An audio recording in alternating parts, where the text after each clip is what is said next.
Assalamualaikum warahmatullahi wabarakatuh. Saya Aisyah binti Muhammad Rizal. Saya Zainal binti Azizul. Kami dari Pasukan Robotik Sekolah Menengah Agama Rantau ingin menerangkan cara untuk mengendalikan mBot secara menggunakan remote. Cara pertama, onkan mBot.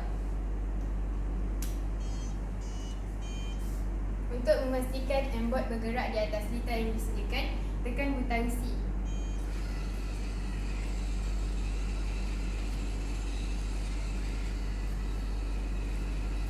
Untuk memberhentikan mBot, tekan butang A.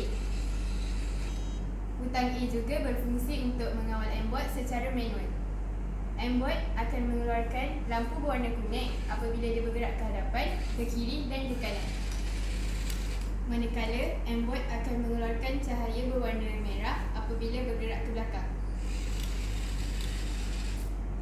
Untuk memastikan mBot berada di dalam mode mengelak halangan, tekan butang on board berwarna hitam. mBot akan mengeluarkan cahaya berwarna hijau. mBot akan mengelak halangan yang berada di depannya.